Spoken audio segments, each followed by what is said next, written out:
Hey everyone, welcome to the Betsperts Golf Scottish Open betting preview. I'm sure we'll touch on some Barbasol as well. I'm Ryan Noonan, excited to be joined as always by my friends here. First, the director of all things content related at Betsperts. It is Andy Molitor. Andy, how's the long fourth weekend for you? Good. Yeah, hopefully have a nice bounce back week. It's like, man, I had a lot of guys in contention all week and it just never mattered. It's annoying. The runaway is annoying when you have guys who are playing well and you don't have the runaway. So wasn't a lot of golf being watched by me on Sunday. I just put my matchups in and said the hell with golf. I'm going to play Zelda. But fourth was good. Man, all week it looked like we were going to get nothing but rain. Had to tell the kids no parade, no fireworks, looking like thunderstorms, and they ended up clearing out in the afternoon. Everything was a go. So it's a very good 4th of July. It sucks being back. Yeah, not an exciting golf tournament. We weren't expecting much, and then it just kind of went wire to wire, which is not always super exciting, especially with a weak field. Geoff, how we doing, bud? How was Canada Day in your hopefully long weekend? Yeah, beautiful long weekend. Got away, got out of the city. Beautiful lakeside. The only golf I saw all week was kind of the end of play Saturday in both tours. Just kind of, that sort of like post, like by the water, pre-dinner, like lounge time. So saw some of both tours, nothing too exciting, I guess. Saw the least amount of golf I saw in forever, I think, this past weekend, and I don't feel like I missed much. Yeah, I don't think you did. I didn't watch much either, so I even tailed Mayo on a winner in Europe, and I didn't see a single shot from the Polish draft who finally broke through Moronk. But yeah, so that was nice to see. It kind of, paid back and then some. My losing bets, and I'm sure if it was closer, I would have found a way to watch on Sunday, but I didn't. And props to everybody who took the post in layup. Props to the guys that were even up early on Monday morning, where I think there were some big numbers, and then it dropped to 65. But as we say all the time, guys, no one's laughing at the guy who hit the 65-1 winner because he didn't hit the 80 or the 75 or whatever they posted first. They all high-five together. I promise you, the 65s and those 80s. So yeah, congrats. I thought about it, swam around it, just seemed too good. I don't know. I didn't run to it on Monday like a lot of people very sharply, astutely did. So credit to the Postman. Yeah. Yeah, you're right. I mean, winners are winners. And I pretty much just took a winner card. I did nothing but really outrights last week, which is unusual for me. Just wanted to not be super tied into a bunch of stuff. And Cam Davis flirted for a little bit. Scott Stallings got in the mix heading into Sunday, but nothing to really that was kind of over quick. Postman was just going spot to spot and knew that he could get away with pars and get himself out of there with a win. So good to see, good for him. Those wins matter for those guys too moving forward. So those are big time things to see. Same thing with this. This is a tough week, obviously, with Monday's pretty research heavy typically, and then I'm behind this week. We got. Can I just start? Sorry, and just do a live debrief, really quickly. I will still say the press conferences still remain like my favorite part. And you could say whatever you want, just don't be an asshole and it'll end. Bryson says, I've got all this money now. I'm building essentially what amounts to a boys and girls club in Dallas, in California. I'm about to write the American Kidney Foundation, one of their biggest checks. They saved my dad a couple years ago. Boom, bang, boom. Not defensive. How do you argue with anything he says? Even Patrick Reed, you could be like, dude, no one forces you to play 35 times. I know your wife is really stuck up on your FedEx Cup number, I guess, but no one actually forces you to play 35 times. But wasn't defensive, easy, bing, bang, boom. You might disagree with what he had to say. That's fine. Brooks just continues like they're gonna go Mealy mouthed. Mealy mouthed. Really, like he's getting worse. And that just means the media froths. So the next event, nothing is gonna change. All he has to do is like one act of whatever, and it's like over. And I don't even mean attrition, just like quarter honesty. Just be like me and my wife. We have this great foundation. We're dumping like this into that. We're having our first event there. Like, just make it hard for them to bully you. It's funny, getting bullied at the podium. It's like now awkward. As much as like I'm enjoying it, it's awkward to watch. He'll have reinforcements next week. Paul Casey, or next time, Paul Casey will be a whipping boy on his hypocrisy. And I didn't even mean to go on that tangent. It's not an equal scale, Geoff, either, too. Like, you don't have to do much. Like you said, he's like funding a boys and girls club. Like, if you put the scales of karma and life and the world on one thing, it's like building a boys and girls club at some spot in Texas and, taking a bunch of money essentially from the people who did 9/11. Like, those aren't the same, but he's giving back. He's taking their money, and he's one little altruistic thing like that. It's not enough, but it is. And like the media, it's like, oh, that's not so bad anymore. Like, just honestly, just start up. Watch the level of Bryson's questions will be at like a 2. Brooks's are going to stay at a 10, and it's his own fault. Here's my one thing though. Call balls and strikes. People could say I'm not fair. I did podcasts for 8 years, coming on Monday mornings, making fun of the PGA every time they did wrong, whether it was coverage or field or all this shit. So to say like I'm just here to tickle the nuts of the PGA, that's also offensive because that's not true. We called the PGA out every week, every time on a consortium of issues. Now, Liv, that's another win, guys. And I'm sure the third game will be stronger. But it's a win. Where they go from 0 to 1, that was a win. Where they went from 1 to 2, field was stronger. The coverage in what I saw, far from perfect, but it's quick and it's fast. Sometimes you don't really see the ball or the hole. So maybe they got to like hire a higher tier union of cameramen. My only complaint is, and this is just like, if I sat there, I'd beg them, forgetting the Taylor Gooch thing, which you can't forget. Because as someone that didn't see a lot, and as people that saw nothing of Liv, and I'm here to say it was a win because the field was stronger and the event was better and the course was nice. But that was like the thing that went viral from the event. So that's like a big loss. That's not a good thing. I don't want to say big loss. That's a loss. He's so stupid, or DJ paid him to say it, or Liv paid him to say it. Like, you have no idea. Like, you have no idea how someone could be that stupid. But he honors his stupidity. And whoever's playing with him at the Open should wear an "I'm with stupid" shirt. Like, one of those, thrift shop store shirts. I have one piece of advice for Liv in the coverage. I said I watched Saturday night for literally less than 40 minutes simultaneously. It's nice watching Liv on my phone. Thing on the thing that was like cool. Like, there's nothing wrong with that. Stop telling me how cool you are. Like, nothing that's ever cool in the history of life tells you it's cool unless it's a summer drink. And I just ranted about this with Mayo, but I'm gonna rant again because literally nothing that's cool tells you it's cool, and let alone tells you it's cool 7 times in a half hour. Done. You've got to stop that. I can agree with that. The announcers were pushing it a little. Oh my gosh! Oh yeah, he's like, anytime anything happens, like any mundane thing on the courts happened, they're like, hey, and that's what we're bringing you here. And that's the difference. Like cool, new, refreshing, great. Like, that was stop just, it. That was an approach shot. Like, it was okay. Stop like, it. I love how much golf you're showing. Like, you should actually, if they want to push their agenda and push like what's great about them, be like, hey, and we'll be heading to a commercial break now. Just fucking kidding, guys. We don't have commercials here. More golf. Hey, you know what we're doing? Instead of playing through, we're just gonna play. We're gonna play more golf and show you all the exactly. shots. Here's a bunch Don't of like cool. lean into that what you're sort actually of doing right. Yeah. Thank you. Agreed. The thing where they're like, oh wow, and that's just, oh, it's like a carnival atmosphere out here. It's like it's still just yeah.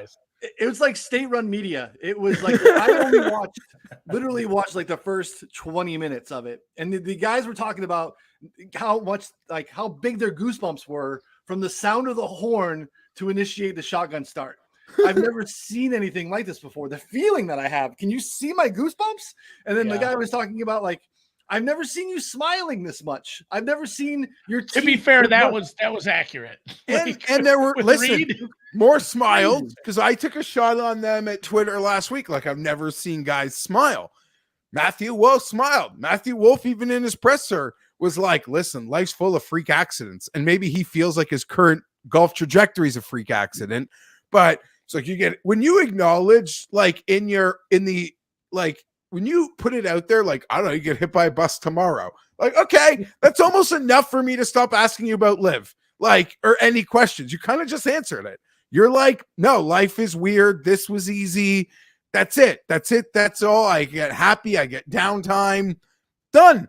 But yeah, to the overall point, like, I'm not even talking about them overselling the team format, which they do beyond. Like everything. Now, stop telling me how great and cool you are. That is like not good. It's the worst thing any product can do. Again, unless you're a summer drink, do not tell me how cool you are, refreshing and great you are. If you're good and great, and if you are all those things, that'll pop, man. That'll come through for us on its own. Golf fans, sports fans, I promise you. But so there, that me, and I guess to a Liv Hardo, we'll say like that's your complaint. That's a win for Liv. Maybe that is. I don't know. There's people. I don't think there are. I think there are people who are just like, I'm fine with more golf, but like the highlight is still the broadcast teams not being great for me because I flipped the timing, not knowing exactly what time it started. There was a lot of confusion on the actual time that the horn or shotgun blew. We got the day down, but the time was off. Everybody thought it started an hour earlier. So finally we figured out it was, and I go to YouTube to find it. I click on it, I open it, and it's still like 10 minutes before. So I just left it on. And they had this gal on the, down in the practice range or wherever, but they're not in the practice range because they all have to start. So she was on one of the holes, I suppose, and she talked to 2 or 3 golfers, and the last one was Abe Answer, and she literally couldn't find him, and she like made a quip. She's like, I can't find him, and oh, there you are. Like he was kind of hiding because he's so tiny, and like she didn't mean to make fun of him, but it kind of came off as like, oh, we didn't see you back there, Abe. Like that was the highlight for me. The rest of it was just good. In my press conference analysis, I got the sense, and it was by a definitive gap, that Abe Answer is going to miss the competition like the most. That's what I took from at least the guys they rolled out last week to do those group of threes. Yeah, and I don't think they're doing enough. Like in the little I saw, I'm not seeing like a ton of player caddy interaction.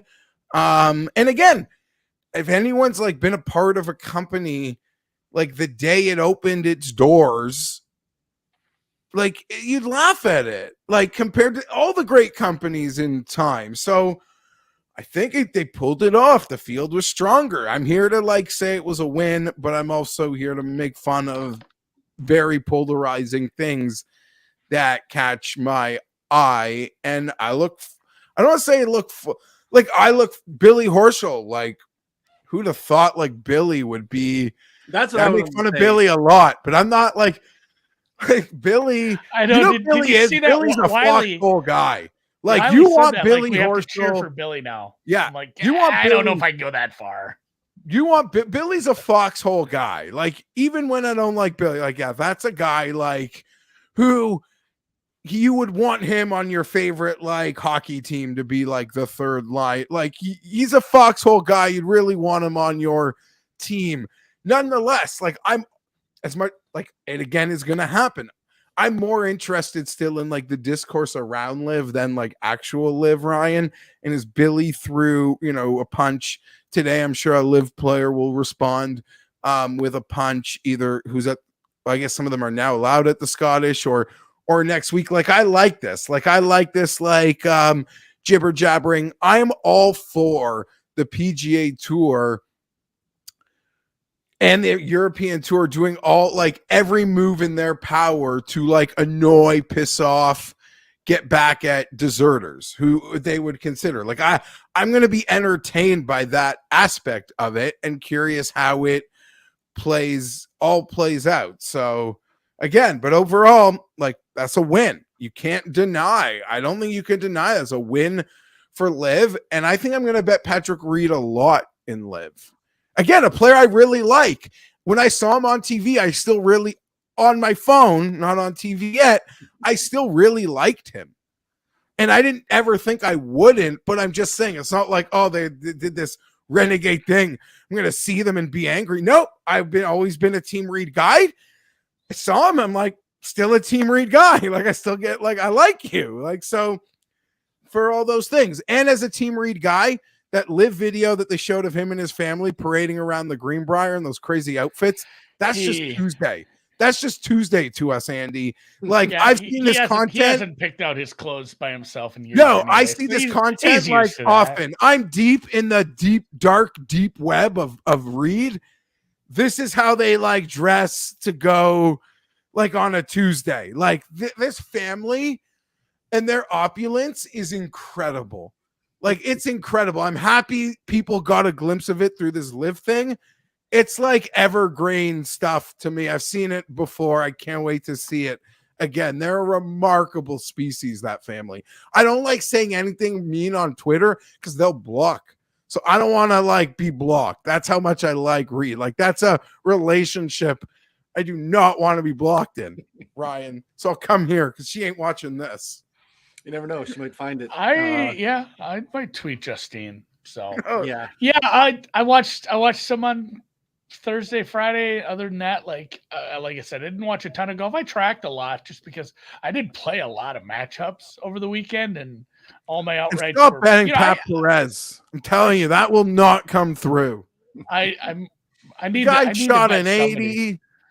I know, but before the 80, he was just fine. He was just. You honestly bet him. He just couldn't string 3 good rounds together. When they're going to threaten to relegate him, and then maybe he'll show up like that week. It was his only.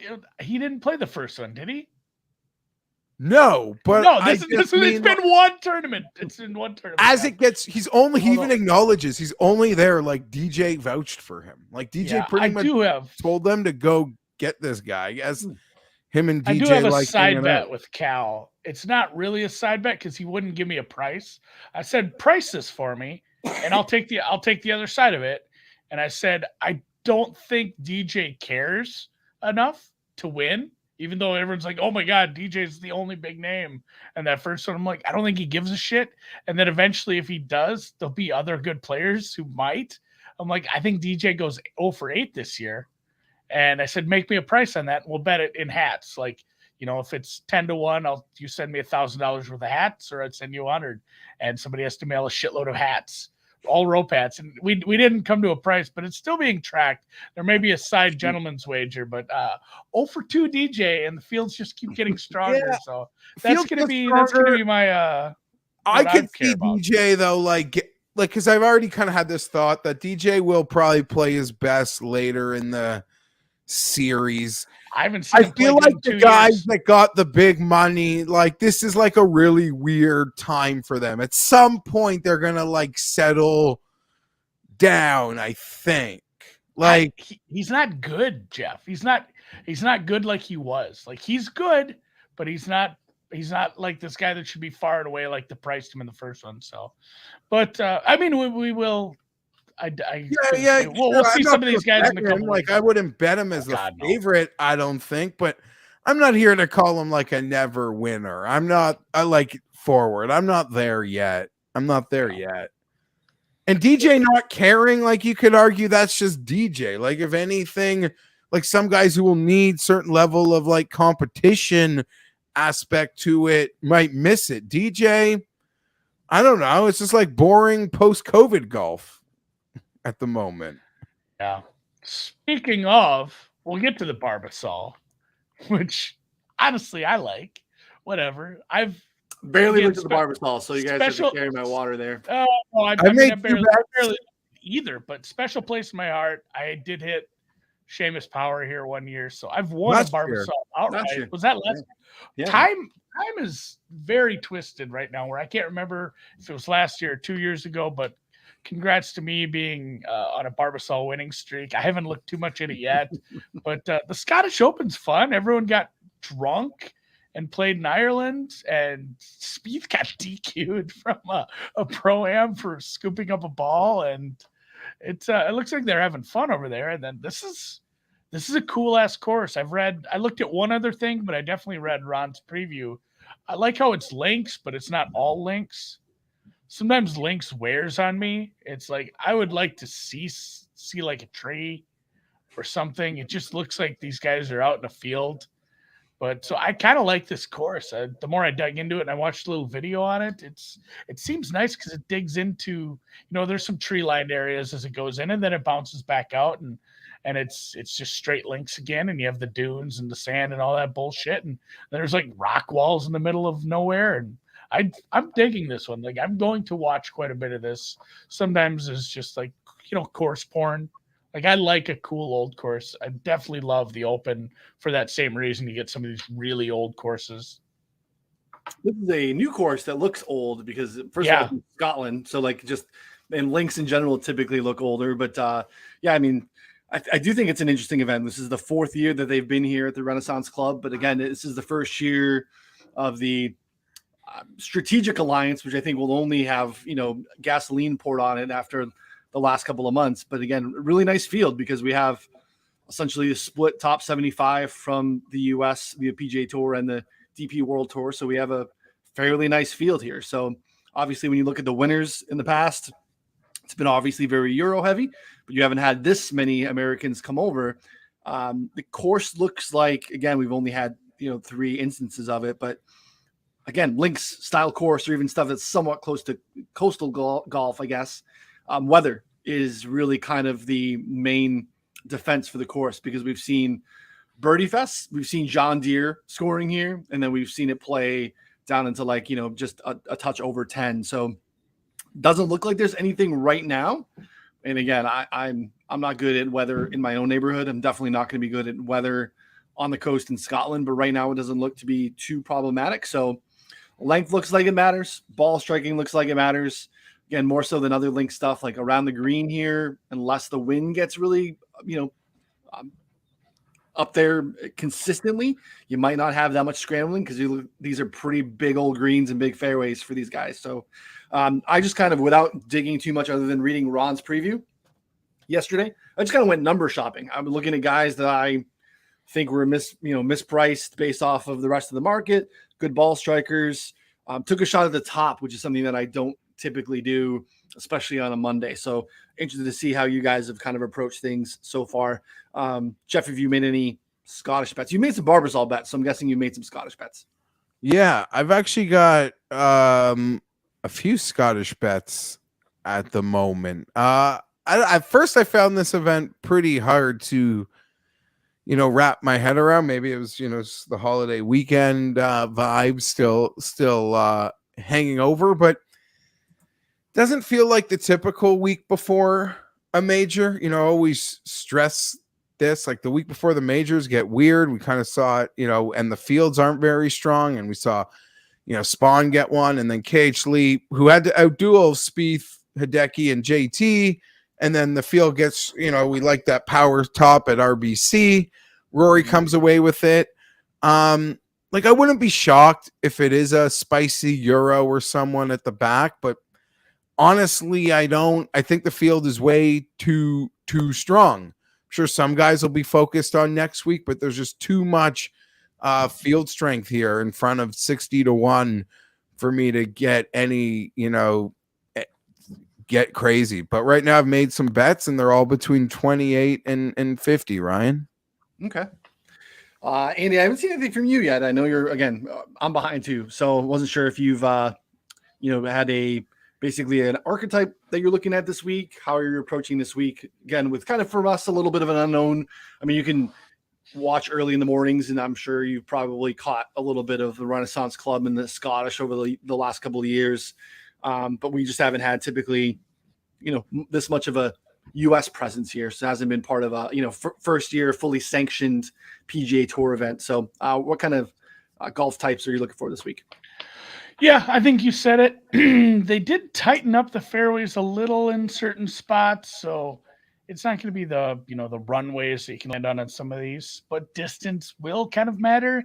Depends what the wind does. I know if you look at a map, there's a lot of hey, this hole goes this way, and then it just switches back and forth. So it's tough to say, like, the wind just might be a pain for everybody.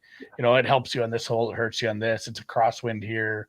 We're going to have trouble with this approach shot here. Like, I don't think it's going to be advantageous for one golfer or another, but definitely I'm probably going to use some bombers here, because if the wind does kick up, that's a huge advantage to not have to be 175 out if you can be 140 out instead.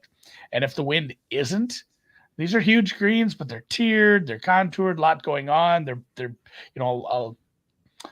You'll hit greens a lot, but still have like shit, I'm worried about a 3-putt here because I'm a long way and I'm up a hill or down a hill, and getting this close is going to be a chore. So some of these guys who are bombers with accuracy that are going to end up with these short, approach shots, if the wind isn't up, man, they'll be shooting darts, they'll be able to aim at the right tier, the right spot. They're going to end up with more birdie putts instead of just finding your way, when you're deeper on the fairway, finding your way any which way onto the green, not worrying about proximity so much. So I'm really, really focused on, I'm always focused on approach game. You have to have a good approach game or you won't score.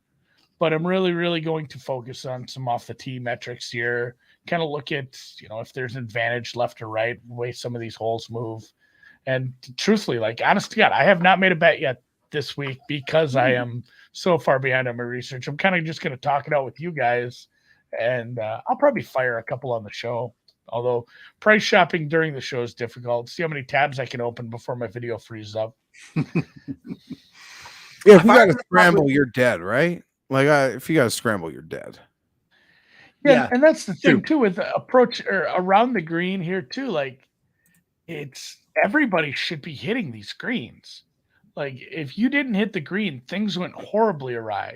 You might end up a little off, but if you really have a bunch of around the green and scrambling to do, things are going pear-shaped for you right off the first shot. So those kind of people aren't going to compete here if you're relying on a bunch of scrambling anyway.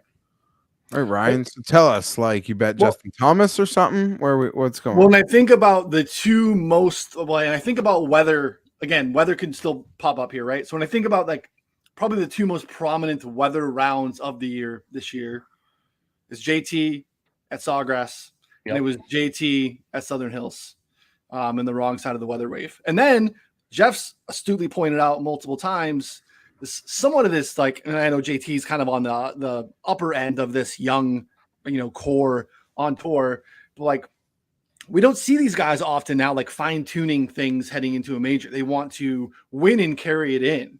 And when you look at JT's record, the last 7 outings heading into a major, he's nothing but top 20s. Actually, only one top 20. Everything else is a top 10, and he's got 2 W's in there. He just wants to carry that momentum in. So he's played this track multiple times. A lot of these other guys haven't. He's top 10 both times. So I took JT at 14 at the top of the board, just because I think this seems to suit him and likes to carry that momentum in here. So JT was worth it to me at 14. I was seeing mostly at the time nothing but 12s. There are some 14s still out there. 12s are out there too, but it just made sense to me for me to take a shot below 30 with this guy that just kind of seems to be familiar here and plays. If the weather kind of kicks up, we know that he could play in real wonky conditions. So love him this week. Kind of my, again, when you shoot at 14, you want the 14 to win, right? I mean, you want that one to come back to you. So couple other guys. I would argue a lot of these guys, there's a few we're going to go a little farther back when we speak about it in that next tier or depending how you break them down. A couple tiers who I think there's really good value, especially comparatively to next week. But yeah, you can make the case. It's an easy one. I don't know. I wasn't able to get to the top. I'm such a dud that if I did play the top, I'd probably lean to John Rahm, but I stayed away from all of them. Yeah. Andy, any thoughts at the very top? If we look at, the guys right now over on FanDuel that are short of 20, Rahm at 11, Scheffler right there as well. JT is 12. Fitz is basically 18. There was a 22, a little bit. I love the dance now. Like, I love to see how this develops. Like, Yeah. we clearly have a big 3. If Rory's here, it's a big 4. We'll see next week. And then, I guess but it's funny to see just sort of how the odds, how they tier grade them. And I'll have more to say on that as we get closer to 30 to 1, because I think there's some things there. Yeah, I love congrats to Fitzpatrick for being like good now. Apparently, he's getting respect in the market. He was getting respect before he was good, though. 30 to 1. I know, but I mean, that's what I'm saying. It's probably a bit overboard now with the level of this field. I think he still should be like 22, 25, but second here and Xander too. Like Xander and Fitzpatrick right next to each other. Hey, here's two guys who can just never quite pull it off. Well, they won, right? And now they won, so they have the win equity, and they're ahead of Patrick Cantlay, which is and Cameron Smith, which is funny to me because you put Fitzpatrick and Schauffele ahead of Cameron Smith in the spring, we would have had some issues. I guess, but I think a lot of that sometimes we forget to talk about is like they're probably the two of the safest T5 bets on the board. Books protect themselves on the placings, something that other people do way more extensively than I certainly would. I'd never play a guy that low on the each ways, but some people love to do it. They like to fill the pot to play for next week. I like to fill the pot to, replenish the whole system. But yeah, so like Xander, now Fitzpatrick, he's kind of just been earmarked as a guy who's gonna, like, despite having had the breakthrough and his talent could be worthy in the stats, he's just clearly being protected on placings. Like, he's that consistent of a golfer. He is very much. I think the comparisons in the placing beside him, like Xander, I don't think it's going to change really any time, because they're very similar in a lot of ways, I think. Oh, it's a good call out for sure. And then again, familiarity here, which is not a given, especially at the top of the board. So yeah, it is interesting to see Geoff's talking about just kind of how these guys jockey in position. Xander's on his way to winning this fun little hit and giggle charity event. I know I don't really care to speak on it. It could get tight, but either way, Schauffele's either going to win or have another outstanding weeks, and this will just show maybe like it's easy. Oh, he's comfortable over there. He's got a great open track record. I was on him the year I think Molinari won. There was the crying baby as he was trying to hit that chip. I don't know if you guys remember that one, but he plays well at all the majors. Unlike Cantlay, who I'd say at 25 to 1, I haven't bet. I don't think I'm betting, but I saw that out of the gate, and I'm like, not a major. Patrick Cantlay at 25 to 1 seems like as fair, as safe as any bet you can make. His finishes are, I joked, he's like Ryan Fox USA. Like, everything is amazing outside of major miscut, but everything through that is outstanding. 25 to 1, I think, is a very fair number, and that's where I started really considering making bets this week. Yeah, I could not be talked into just in this short period of time, in the 4 minutes since I said I haven't made a bet yet, and you guys got to talk me into something. Rahm, Thomas, Scheffler, can't do it at the prices. If one of them wins, congrats. It's just usually not my game. It's to take anyone up near the top. Fitzpatrick, I'll stay away from as well, just for now. And then, if I had to bet somebody in the top 5 or 6, it might be Xander, especially if I find something better than 20 to 1. He's just playing great. 20 seems fair. That's like the number sorry to cut you off, but that's the number you get when Xander's in flatline mode. You get 20, 22. Yeah. If you're getting Xander playing hot and well at 20, I'm not. I hate betting Xander, but it's probably if I don't know, Ryan, you have your odds screen thing up. You're like 20 and change at Pinnacle. looks like the best number. And I think that gets 20. to 18 before it gets to 22, especially if he pulls off this whatever you want to call it thing. But either way, that he's going to get to 18.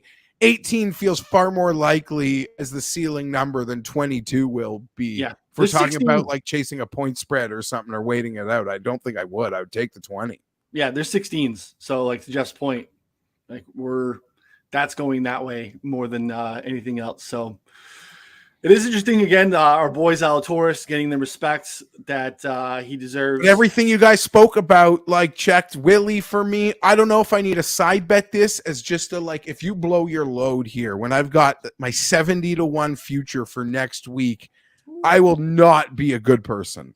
Like I will not react well to even at 28-1, Mayo will be like, get over it. You didn't miss it. I will not react well, Ryan. Like I am not strong enough to have been where I have been all year and to watch it. So I agree. I don't have it right now and it's petrified. I'm so screwed. Yeah. Because I feel like I'd rather bet Cantley at 25 than him at 28. Even a Burns at 30. Seeing how, again, this hit and giggle thing doesn't mean much, but just to see Burns comfortable crossing the pond, like it brings back all the Burns feels of this guy is just a winner. But we'll dip a little farther to say, I have a guy there that I'm probably going to bet, and I hate the number, but I like the player, and it's somebody I was not keen on through most of the spring, even into, played well. Swing season, played well right out of the gate, and then kind of had iffy results for a little bit. And I didn't like what I saw from the elite irons. Is Morikawa 25, just based on he went over and just learned how to play on links in the course of like 2 practice rounds, won a tournament over there, and he was good. He was, he was fine at the US Open. Like he's not, I don't want to be like, oh, Morikawa's back, but like he looked very good for long chunks of that. And he should be, if he's going to be back to where he was, he should be sub 20. So, yeah, I hate making that bet, but I'm going to. So him and Spieth were the two guys who I kind of just wanted to bring up in the sense that if you look at their lines for next week, this week seems like a really good betting opportunity.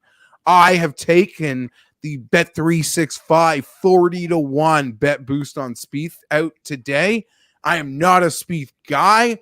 If I'm betting them, there must just be a lot there for me. I've made that bet. And I've thought about Morikawa. I'm just like, guys, I went back to back, like on freaking links. Fuck this guy. And I'm not making the bet. I'll be a loser who bets Will Zalatoris before I bet Morikawa this week. But yeah, so I've bet, but I agree. I totally agree with that sentiment.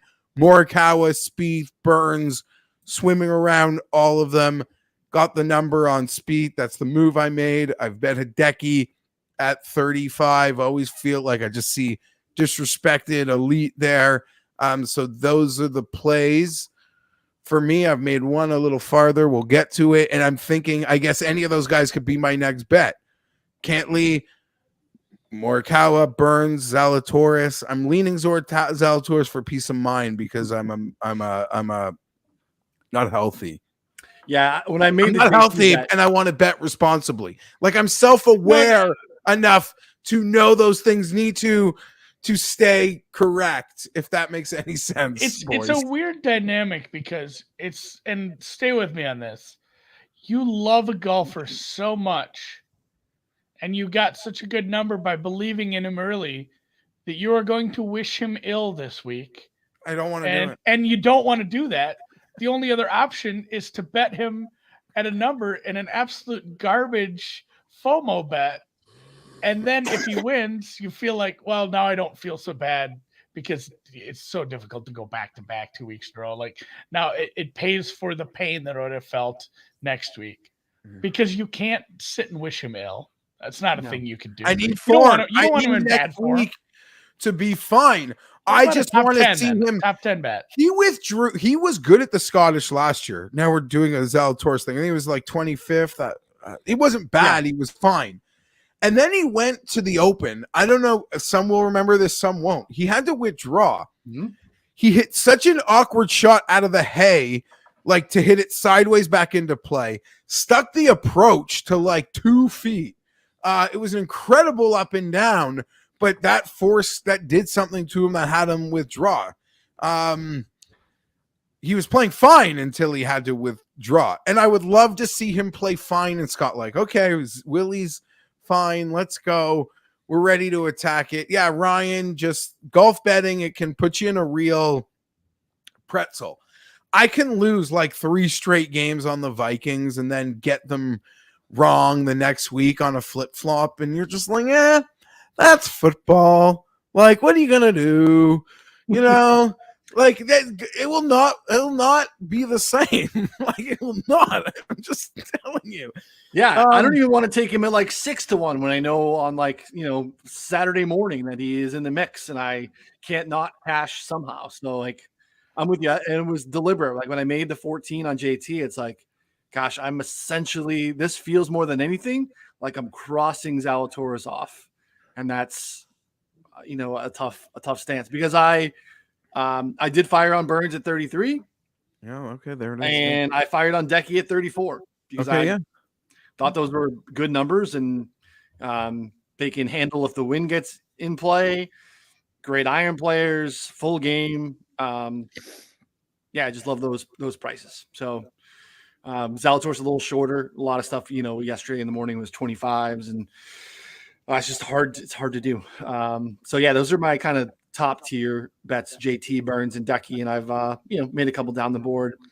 But Colin is 34-1 at bookmaker right now. Like that's a full bet. Yeah, and what is he to win next week? He's another guy. I know, like the week before a major, we don't like to bet a major, but with so many great players playing this week, like I think guys like Spieth and like Morikawa,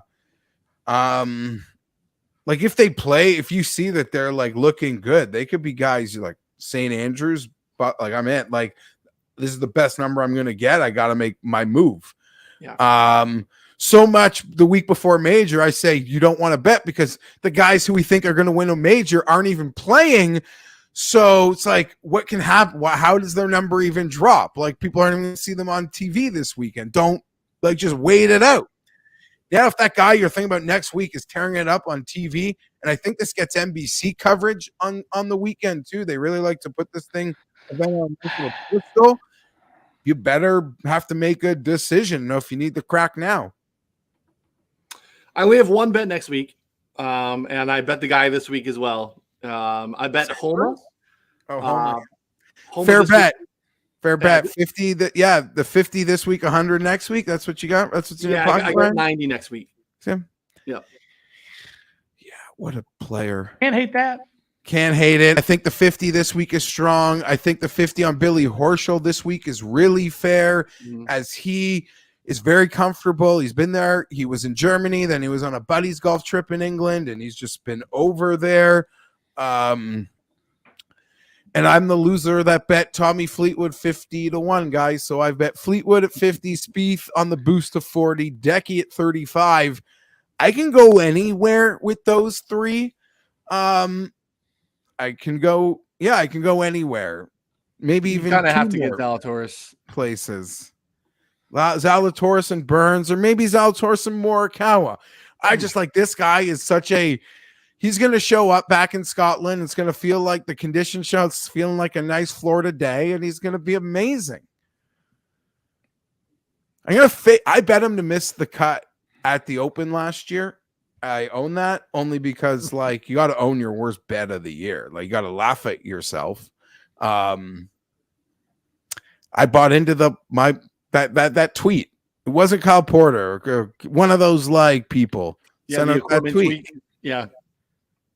I bet so deep into the forest, and my buddy won a fortune on him at 40, who like rarely bets golf and just saw the number and like never would have seen the tweet. I'm like, if you saw this tweet, you wouldn't have made that bet. You wouldn't have made. You're so lucky you're not like in the ecosystem and you missed that.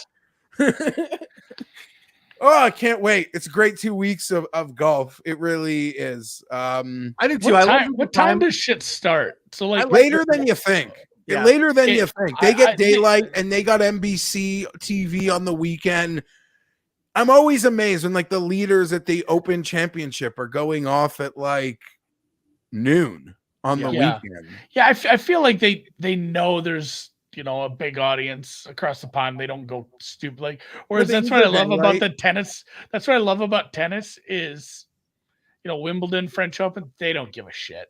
They're gonna start at the normal times, and most of the other, anything in Asia or Europe for tennis, just like if you want to watch this, you have to get up, especially Australian Open. But I'm excited about the timing of it too, and it is two really. It'll start early, like the first. It starts off early, but they use the whole day. I don't know. The sun rules differently down there. They use the whole day down there in Scotland.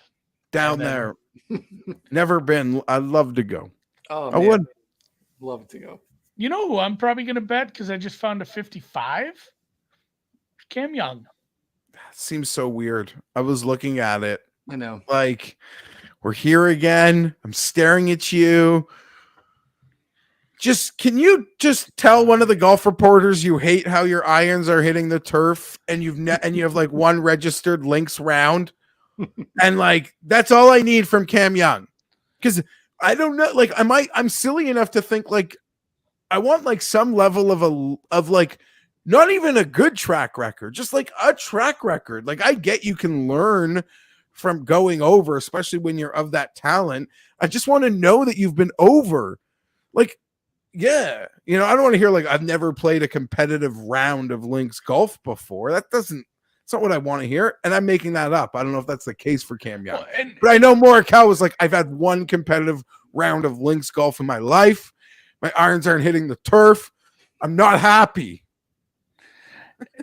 Yeah, it's hard to use sound bites. And sometimes it's just like when he won that, and sometimes it's just like skill overcomes inexperience. I talked about that with Drew again, back to tennis. We had Carlos Alcaraz. It's like, hey, this guy is really good. He's really young. We don't know if he can play on grass at all.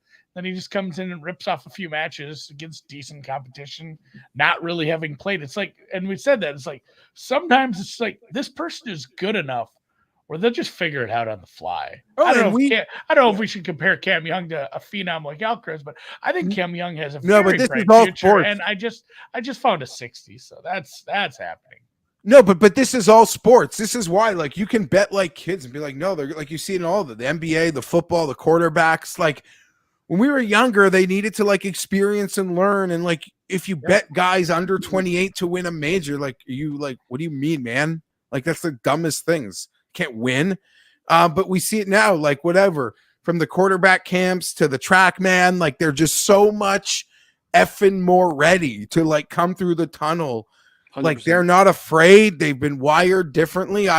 Any kid. Yeah. I don't buy into any of that anymore. Even as you given an athlete never heard of. Like I believe it. It makes total sense to me.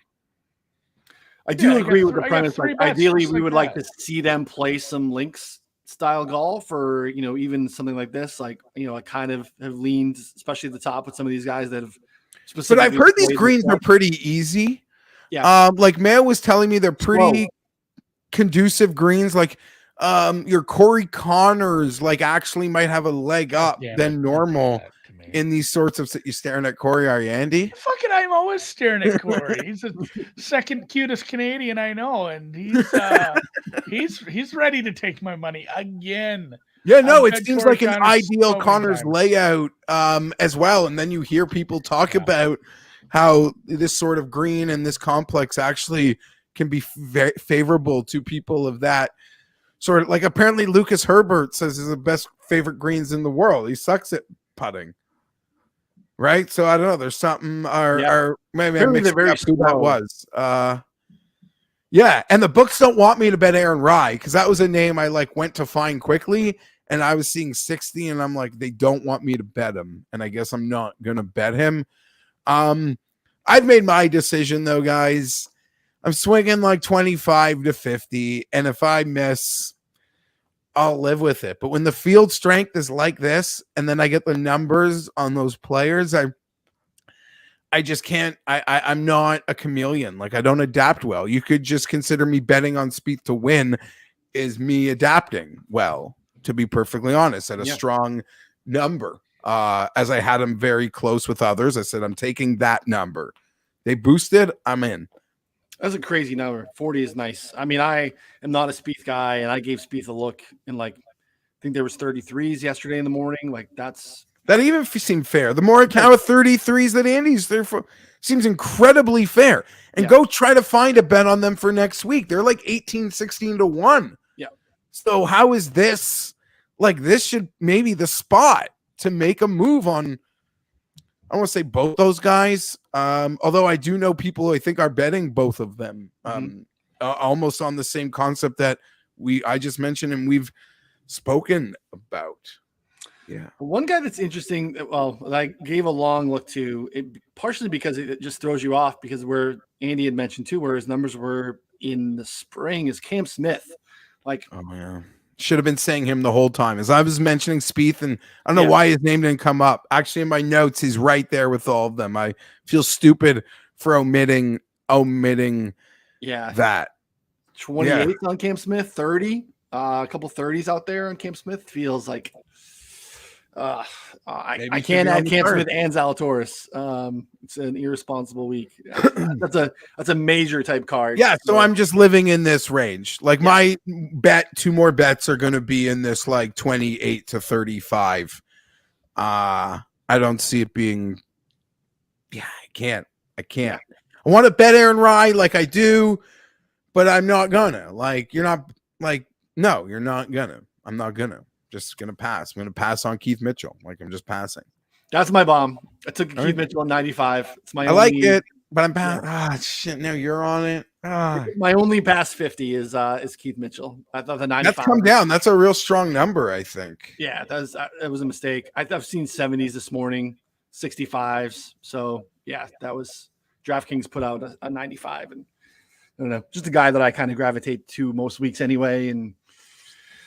You know, driving could be a weapon for him when he gets going. So that's my loser who won't win this week that I like the price on. Yes, I'm hunting down. I don't know if I'm going to go too deep. I certainly won't have triple-digit guys on the card this week with this field. But Lucas Herbert, there's a 70. That's intriguing. Bobby Mack, 80. I know. Don't mind that one. Thank you for bringing that up. I know that's somebody I have faded stateside, but yeah. Last time I checked, Scott. No, I don't want to lose a lot of money the week before a major. There's 2 golf events this week, but I think I'm going to have to find a way to get some of that, Andy, that 80. That I like. He has a good record here. We could maybe just be overreacting to his win potential, but his stats here, he's been pretty good here. I'm going to be invested in him in a lot of markets. 85 on Circa, if you happen to have Circa. Okay, let's stop talking. You're driving. I don't want another name. I get it.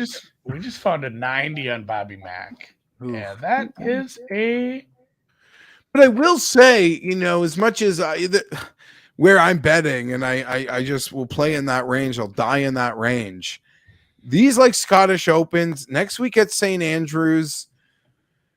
If the conditions are like down, it really does bring a lot of wild cards into play.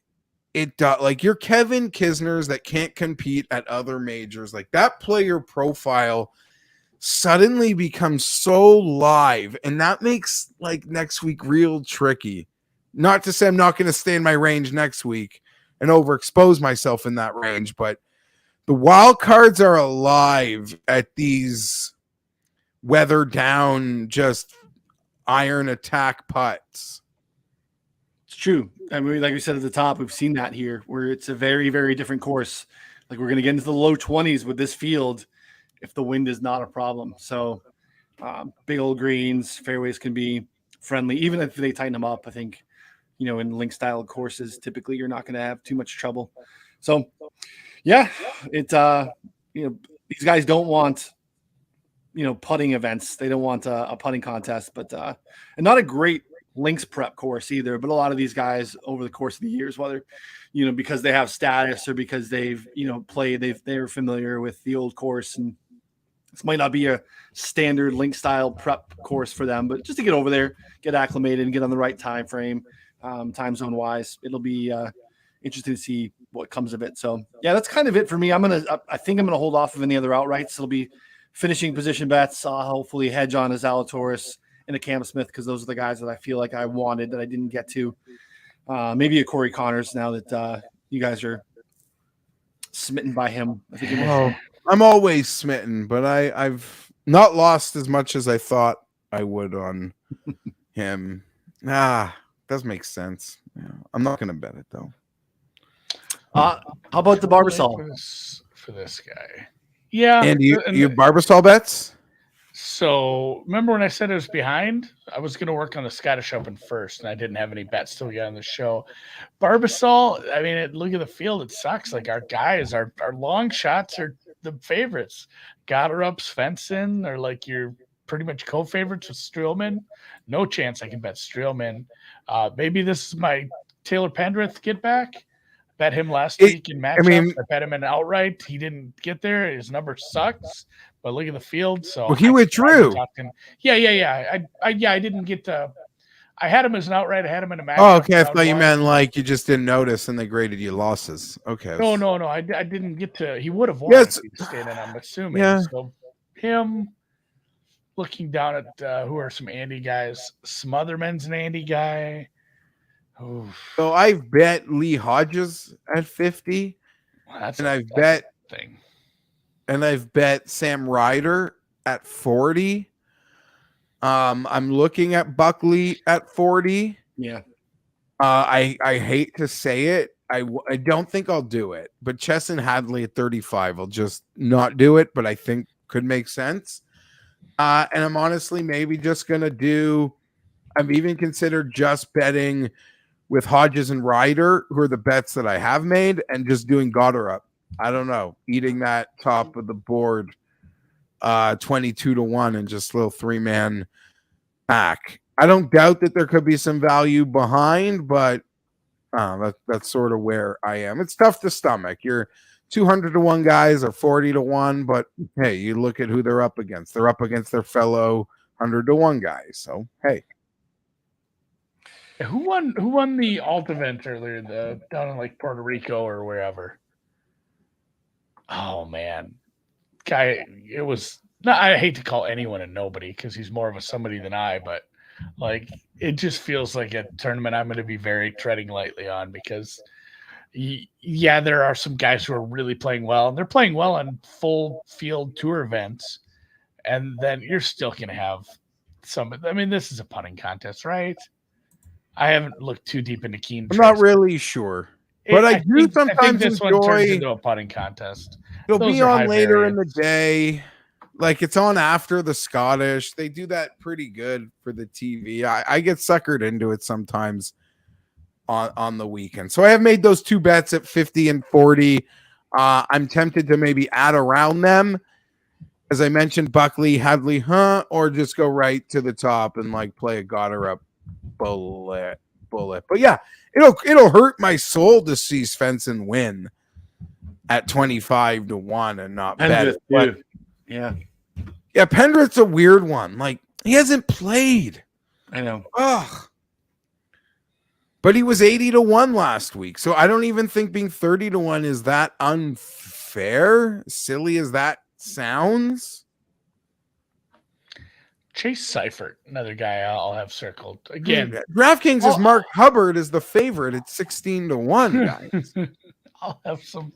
I feel like I bet. I'm gonna have to look at the Discord. I feel like I bet on Mark Hubbard a couple times last week. Was he playing, or am I completely incepted myself? No, he played well for a bit. I don't know how he finished. He was also on the Rich Eisen show last week, which was weird. But that is weird. Yeah, Mark Hubbard over Patton Kazire round 3 matchup push. I was gonna say apparently Hubbard is an Andy guy if he made the card at least once. Hubbard in round 2. Hubbard over Wallace, round 1 matchup. That's a winner. Andy's a Hubbard guy, I guess. I'm waiting for my streeters to post Barbasol. I'll tell you that much. Sometimes these guys make the card and I don't even realize it really. Like if I'm betting, too many matchups happen for me to remember everybody. But Mark Hubbard, he's a guy. Ryan loves when Andy uses third person. Yeah, he's an Andy guy. Hold on. So I don't know any other Barbasol thoughts before we. I don't. If I take a shot, it'll probably be down the board in one, but not an extensive card. I'll save some of the darts for next week and hopefully carry some momentum in off of the Scottish. I'm excited for it.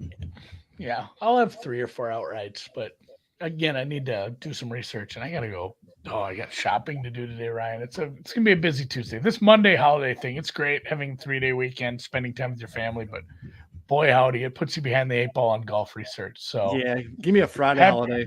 Happy Monday birthday, holidays. America! Ours was on Friday. Yeah, you guys did. Canada's got it figured out. Again, Canada, universal health care, Friday holidays, 17% sales tax. We've got our own issues. Oh God, but we're gonna have to cut it off at that before we get a Canadian political rant. But No, we're not. No. I don't have that. I'd like to hear a little bit, maybe off air. Either way, we've got a lot of golf stuff to figure out for the week. I've got all afternoon to do some research. Andy, So I'm gonna head over to betsportsgolf.com. We get a little bit of a discount for the folks. Yeah, because we were gonna do it. Days. We were gonna do this after the Open, but we thought maybe people wouldn't care as much about golf anymore after the 4th major. Because let's face it, the playoffs are ridiculous and awful. Worst playoff system in any of sports, maybe. I don't care for it one bit. I will bet every one of those tournaments, though. But yes, monthly subscriptions. We're starting the swing season early, I guess. We're going to swing season monthly subscriptions just to get people into our hemisphere, into our family. We're going to let you sub for $1 a month during the swing season. This will not be what it costs come January. Once the actual good golf starts again, that's going back up to normal price. I think it's like $20 a month. Maybe a little less. I'm going to have to double check that, but $1 a month, betsportsgolf.com. I really don't think he can bet that or beat that deal. And we decided to do it early, just if people wanted to check things out for a golf tournament that actually matters and they care about with the Open next week at St. Andrews. So betsportsgolf.com. $1 a month. Can't beat it. So lots of good free stuff over there. Tools, articles, picks, all the things that you could possibly want. More coming very soon that is in the works. So good stuff as always, gentlemen. We appreciate you guys hanging out with us, finding it in the podcast form, Spotify, Apple, also on YouTube. If you ever want to hang out with us and maybe you're listening in the podcast form, you want to watch us live, hang out, jump in the chat. Let us know anyone that you are looking at for both the Scottish and the Barbasol. So for Andy and Geoff, I'm Ryan. We'll see you guys all next week.